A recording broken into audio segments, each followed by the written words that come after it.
Hello, this is Three Things with Ian.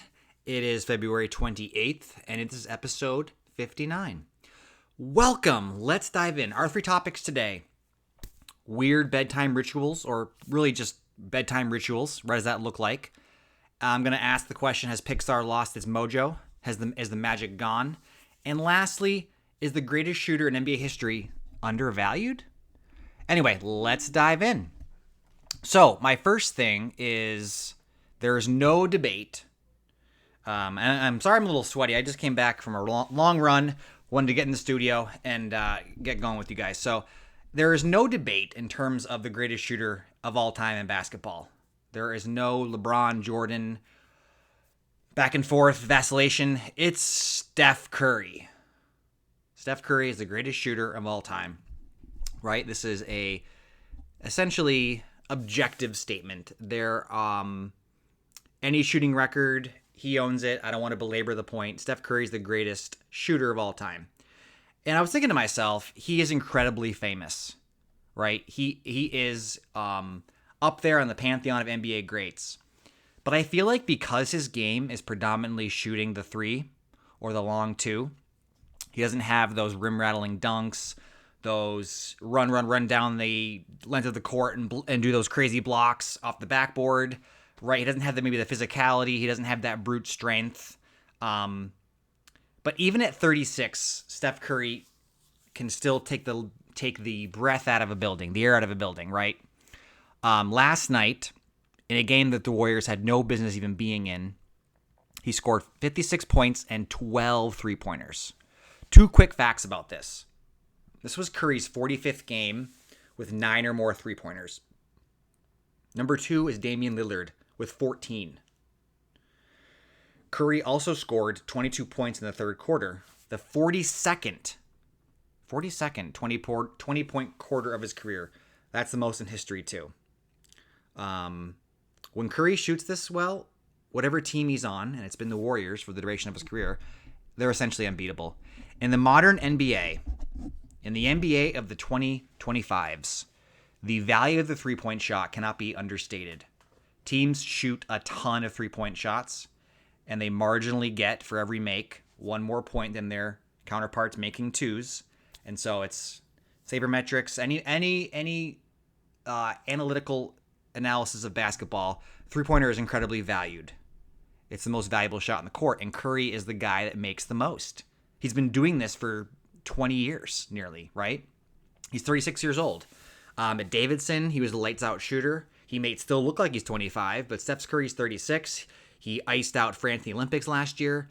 It's quite possible that he's undervalued, and he doesn't get the appreciation he deserves because his contribution, especially when he retires, I think we're going to look back and there's going to be retrospectives, and his value to the NBA, to changing the way the game is played, it's undeniably important.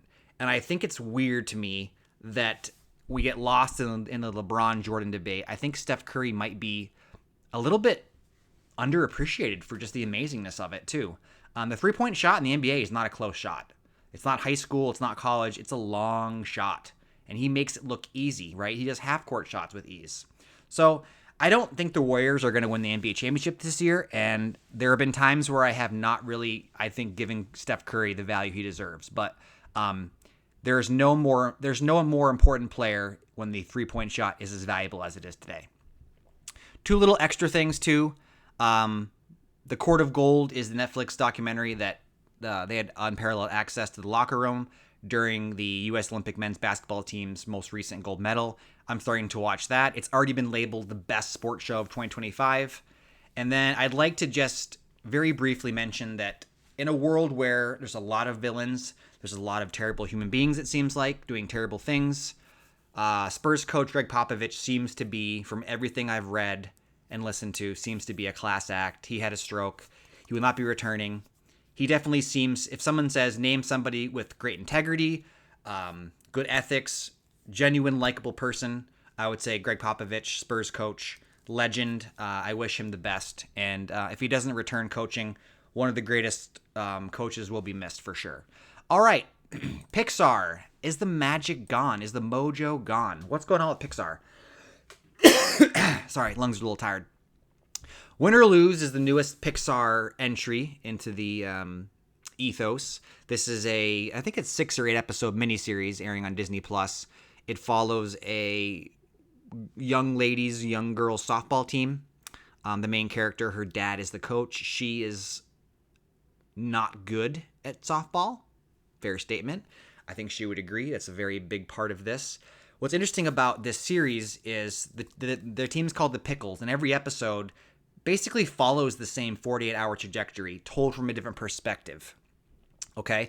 And our main character, she has this, like, it's a sweat blob. I think it's called blobby or sweaty, right? And this is kind of like the angel and the demon on the shoulders. This is like a physical manifestation of her inner struggles to be successful on the pitch, to prove to her dad and to her team that she belongs. And I've watched 4 episodes. We meet our main protagonist. We meet one of the star players. We meet another 2 individuals, a daughter and her mother. I really like this program, this show. It has gotten a lot of whatever Disney and Pixar does, especially in this political limelight, in this political culture. It gets elevated, it gets enhanced. There's more vitriolic kind of spitting about. And so I think this is a pretty good show. This is not peak Pixar. I think Pixar does movies better. I think they do a 95, 100-minute movie better than giving enough breath and enough life for an 8-episode show. But I really just want to hear what people think about it. I think it's a unique perspective. I like the idea of the different angles. So you see a character in the background and then zoom. You spend a lot more time with that character and see their side of things. I think that's a pretty cool wrinkle. I do think that the heyday of Pixar putting out banger after banger, that may be behind us. But I do think Win or Lose so far has been interesting. I like the perspective. The animation style and the voice acting, I think, is a little uneven. It's one of those movies where it's one of those shows where all the adults are really round, and that's fine if that's a stylistic choice. Big mouths and very exaggerated features, kind of like a Wallace and Gromit type of look. If that's your style, great. I think there's good storytelling here. I guess that in this culture, in this landscape, there was a trans character that may have been either written out or changed slightly to reflect, unfortunately, where we're at right now. But anyway, I want to hear if you think Pixar has lost its magic, its mojo. What do you think about Win or Lose? And I want to hear from you. My last thing, let me pull up the notes. Okay, bedtime routines. I think this is one of those things where everybody has a very particular, peculiar, if examined from above, ritual. Whether it's they wear a sleep mask, they have the white noise machine, they don't eat after 8 o'clock, they tape their mouth shut when they sleep for Lord knows what. I was reading an article. It was an article about Ronaldo, and apparently he doesn't speak after 10 p.m. And I was like, okay. Apparently it's a way that he resets, he recharges, refocuses, hits a little bit of a brain pause. I never heard that before, not speaking after 10. But I myself, I like to have a fan going. I like to have some brown noise. It's like the counterpart to white noise. I like it very dark. Some people like a little bit of moonlight. I think it's interesting that we all do this thing for 7 to 8 hours a night, all our lives, every day of the week. And we all have our weird way of interacting with it. Some people have headphones on and earbuds, listen to a podcast, or they listen to spoken words or music. Like I said, some people need a certain pillow. Some people are side sleepers. Some people wait till they're super exhausted to go to bed. Some swear by a clock saying, okay, 8:30, I'm in bed every night. It's interesting to think about. I'd like to wear earplugs with this weird noise stuff to kind of create this equilibrium where I'm like hearing things, but also it's kind of blocked out. That's very peculiar. I think everybody has a weird sleep thing. I don't think anybody just like goes to sleep and doesn't have some peculiarity. Maybe they brush their teeth the minute before bed. Maybe they do it at 8 o'clock to avoid snacking. It's just interesting to me how we end our day. We talk a lot about how we start our day and we live our day in full openness of the public, but then our bedtime stuff is very weird. It's very different, and I think it's very unique and individualized. And I think it's important because It's if you can get yourself to a place where you can have better sleep, why wouldn't you do it, right? It makes perfect sense. So anyway, those are my 3 thoughts. Weird bedtime rituals. Maybe you're like Ronaldo and you don't speak after 10 p.m. Is Steph Curry particularly undervalued? And my other one was Pixar and the magic and the mojo. Is it gone or is it just different? Let me know what you think. Bye.